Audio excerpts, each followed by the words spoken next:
Du Trisac. Des propos cohérents. Des opinions différentes. Vous écoutez Du Trisac.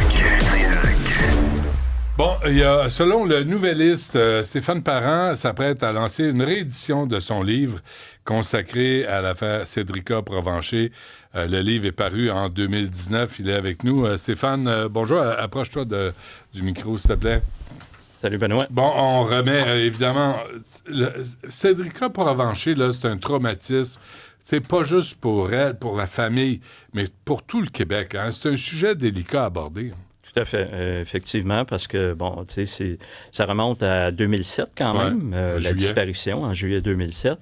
Puis on a retrouvé ses ossements en décembre 2015. Et là, ça a tout relancé, cette histoire-là. Puis là, dernièrement, ben on a su la poursuite aussi de Jonathan Betté contre la Sûreté du Québec. C'est une poursuite de 10 millions. Parce que Jonathan Betté avait été arrêté? Oui, en 2016. En août 2016, effectivement. Puis là, ben, ce qui était bizarre dans cette histoire-là, c'est que les policiers sont allés perquisitionner à son domicile ainsi qu'à son entreprise, Emballage Betté, et ça s'est fait sans mandat.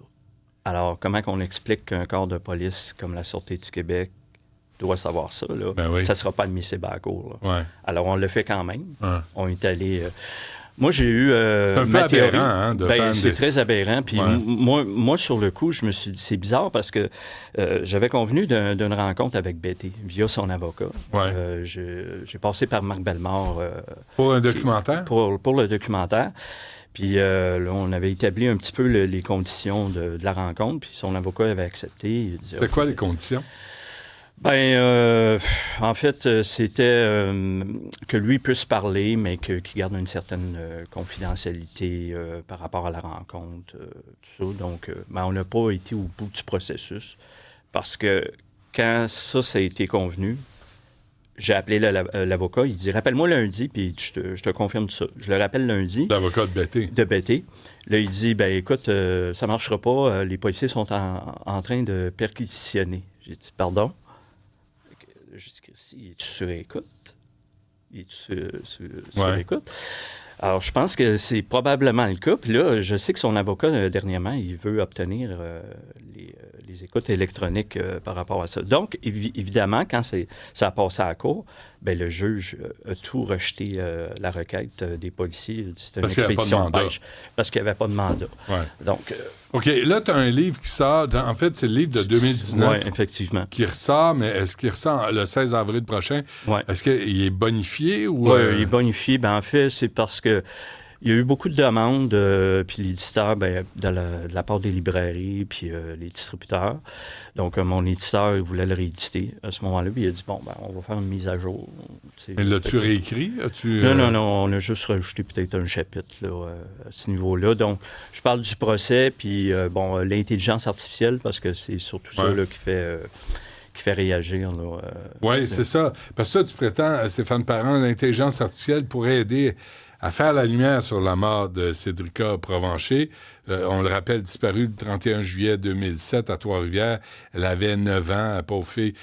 Puis pour prouver quoi, là, pour l'intelligence artificielle, pour trouver quelle réponse? Bien, en fait, c'est un exercice, en fait, qui m'a été proposé, dans le fond. C'est que quand la fameuse Acura rouge, qui est passée derrière une station-service, le soir du 31 juillet 2007, c'est qu'on n'a pas été en mesure d'établir qui était au volant de l'Acura.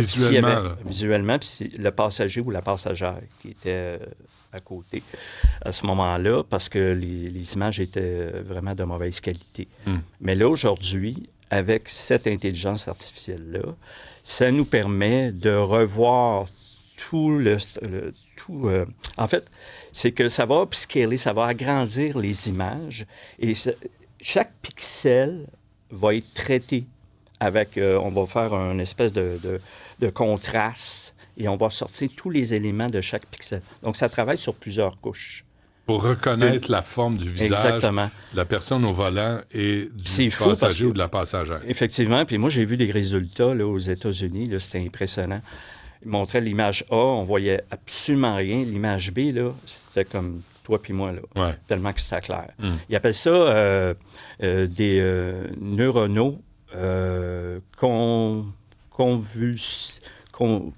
c'est un terme technique, là, je m'appelle un peu, là, mais c'est ça, c'est assez perfectionné. Ouais. Donc, moi, c'est quelqu'un qui m'a approché par rapport à ça. Et pourquoi cette Acura nous intéresse dans le cas de Cédrica Provencher? Bien, parce que c'était l'Acura, je veux dire, que les policiers ciblaient parce que, selon les témoignages qui avaient été recueillis par les témoins à cette époque-là, on avait mentionné que c'était une Acura qui rôdait dans le secteur, qui avait approché les fillettes, etc. Donc, les fillettes, Cédrica Provencher. Effectivement. Son amie, c'était quoi? C'était Ève? Oui, c'est ça, exactement. Moi, je l'appelle Ève, là. C'est pas son vrai nom, évidemment. Et il y avait, à ce moment-là, 260 propriétaires d'Acura. Puis, je pense qu'à Trois-Rivières, il y en avait 6. Ils ont tous été éliminés, dans le sens qu'ils ont pu fournir un alibi, sauf un. Je me demande qui? Je me demande lequel. Ben voilà. Et l'autre Acura appartenait à qui? Ben c'est ça. Sauf la une? C'est ça, on veut savoir. Sait qui. Donc, c'est cette Acura qu'on a vu près de Cédrica et son ami, qu'on revoit après... Oui, c'est ça. C'est parce que... Station d'essence, qui a changé de nom depuis. Entre 19h et 21h, Cédrica est disparu vers 8h30. Le soir. Le soir, 20h30. C'est que, au moment de ce passage, le passage de l'Acura, c'est entre 19h et 21h. Donc, 19h que les policiers avaient sur les caméras. Et lui n'a pas pu établir d'alibi. OK. Lui est bêté. Oui, c'est ça. Exactement. Entre 19h et 21h. Donc, c'est le moment de la disparition de Cédrica. Et là, on veut voir si c'est lui qui est au volant et si c'est Cédrica qui est sur le siège passager. Bien là, j'ai contacté la Sûreté du Québec à savoir qu'est-ce qui est arrivé avec ces images-là. Là, ça a l'air que, en tout cas, les policiers m'ont dit qu'ils ne se souvenaient pas d'avoir parlé de ça dans les médias. Sauf que moi, j'ai trouvé des enregistrements où c'est des enquêteurs qui ont dit qu'effectivement, il y avait ça en leur possession. Oui, absolument. OK, mais ils n'arrivaient pas à le décoder. J'espère qu'ils n'ont pas jeté. Là. J'espère qu'ils les ont gardés. Ben, j'espère. Sacrément, oui. Mais il y a un précédent à cet usage d'intelligence artificielle, Stéphane. Oui, effectivement. C'est que là, ça pourrait relancer le débat ici au Québec, au Canada. Là, c'est recevable en cours. Exactement. Parce que ça ne l'était pas, à Washington? À Washington, c'est un juge qui a rejeté cette requête-là. Pourtant, les conclusions étaient quand même assez concluantes. Mais imagine si les images se révèlent. Oui, puis là, c'est parce qu'on voit la personne clairement. Ouais. On peut l'identifier. Puis là, après ça, on arrive à la cour, puis on dit, non, c'est pas recevable. C'est ce qui manque, là, dans le dossier. C'est une vraie preuve. Entre autres. Oui, OK. Ouais, c'est ça. C'est quoi, Stéphane, ton... parce que là, il y a 10 ans, on retrouvait c'est épouvantable comme mot, les restes de Cédrica Provencher, le long de la 40, près de Trois-Rivières. Et là, c'est quoi? Puis je me souviens, on s'était parlé de quand ton livre est sorti en 2019, puis je t'avais dit, à la page 237, tu reprochais à Martin Provencher d'abandonner sa fille. C'est quoi ton rapport avec la famille? Bien là, évidemment, je n'ai pas eu d'autre rapport avec la famille depuis la découverte des ossements. Parce que là, moi, j'étais pris un petit peu entre l'herbe et l'écorce, parce que là, il y a des gens qui me disaient, même beaucoup de journalistes m'ont dit sors-le quand même ton documentaire, parce que c'est d'intérêt public, puis tout ça, puis en même temps, je voulais pas aller trop à l'encontre de la famille.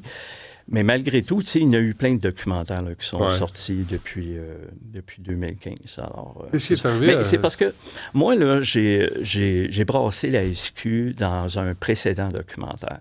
J'ai relevé toutes les gaffes qu'ils ont faites, toutes les fautes qu'ils ont commises. Sur la série de femmes qui avaient été tuées? Non, c'est plus sur les enfants des années 80.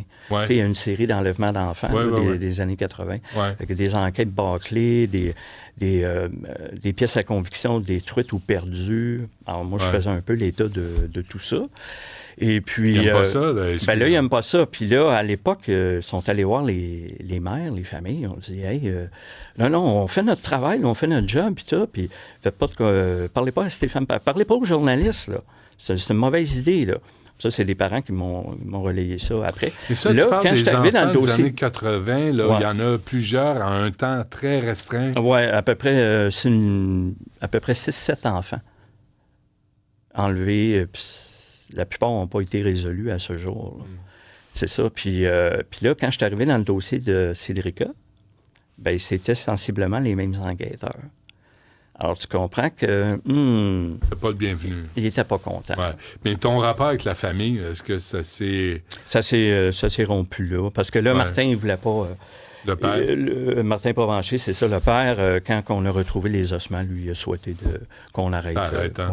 On peut comprendre en même temps. C'est sûr. On peut comprendre, puis en même temps, tu dis, on peut pas laisser un type circuler librement, il est là le dilemme en un liberté. Peu, c'est ça. Exactement. Qui aurait commis ce geste-là. Puis comme je te disais tantôt, il y en a eu d'autres documentaires. Il y a eu plusieurs documentaires qui sont sortis. Fait qu'un de plus. Mais moi, c'est sûr que je vais peut-être dans les zones là, où c'est ça. Qu'est-ce que ça va prendre pour qu'on le fasse, là, qu'on utilise l'intelligence artificielle pour examiner ces données-là, là, ces images-là? Est-ce que, là, je sais pas est-ce que le ministre de la Sécurité publique doit s'en mêler, M. Bonnardel? Bien, ça serait intéressant. Il faudrait peut-être lui poser la question, mais c'est sûr que nous, de notre côté, on va faire l'exercice. On va voir s'il y a des conclusions à tout ça.